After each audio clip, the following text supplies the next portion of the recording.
9 people implicated in the Thabo Bester escape saga will be back in the Bloemfontein Magistrates Court on the 8th of August. The Facebook rapist and murderer made a virtual appearance earlier today. At the same time, a group of former G4S employees staged a protest outside the Mangaung Correctional Centre. And that's where we find eNCA reporter Pule Letshwiti-Jones, who joins us now for more details. Pule, I understand earlier you were saying they've already handed over their memorandum of demands, but they were unhappy about who received it.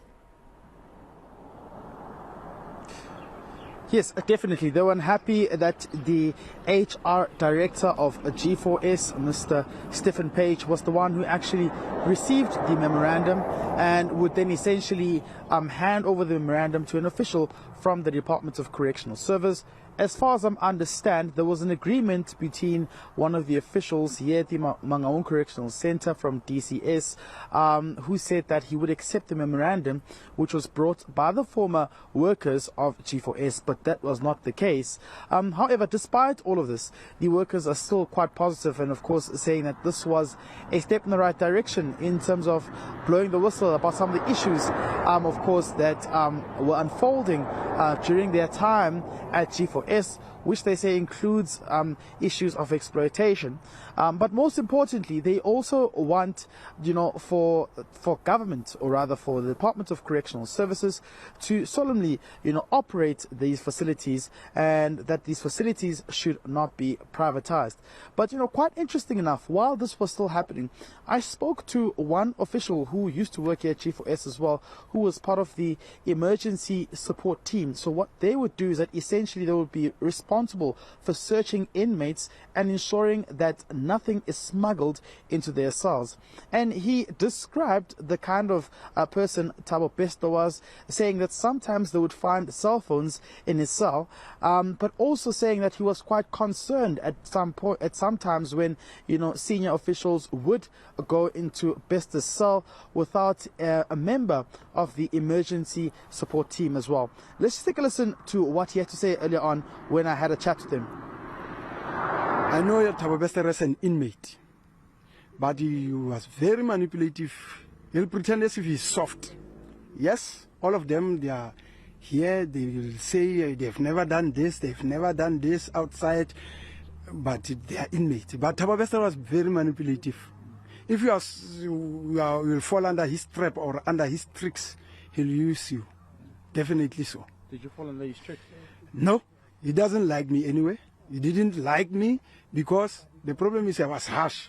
Because I was working as a stability, as an EST, emergency support team. Sometimes we'll go, for example, maybe during the week. A week must be saving 7 days. Maybe we'll go twice in a week. We'll be finding, for example, some noodles. Ask yourself an inmate having noodles in the cell. Then we'll confiscate that noodles. When we come back again, we'll find something like wheat bix. Then cell phones, we'll confiscate them, take them to security office. When we come back, the very same stuff, sometimes we found them again. Then we ask ourselves, how? We found this cell phone. Then we found it again, the very same cell phone we found on Monday. Then we will ask ourselves, who are sending them back? I don't know. But most of the time when we confiscate something from an inmate, we took that thing to the security office. But for the inmate to get it back, we don't know how we managed to get the stuff back. You say he was highly connected? Very so, highly connected. Very interesting to hear from this man, Pule. And I wonder, did he say anything about his former colleagues who are in the dock who seemingly did fall under this trap?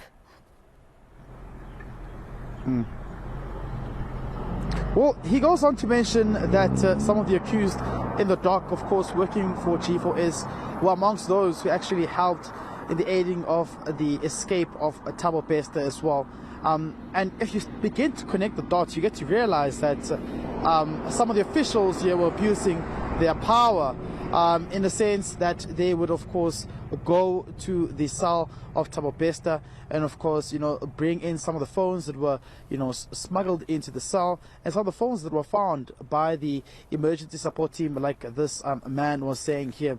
He goes on to allege that he believes that there's more than this, and that's why part of their memorandum, if you read it, Maseko, they say that they want the immediate suspension of the Deputy Director, Security and Operations Manager, while the Department of Correctional Services Management considers the response to the memorandum as well. They believe that there are other senior officials who were implicated in this whole saga, and therefore what they were saying is that the accused in the dock are not the only ones who they believe could have been behind Thabo Bester's escape. And also, this would link to what we heard in court today to say that more arrests are expected as the investigations unfold.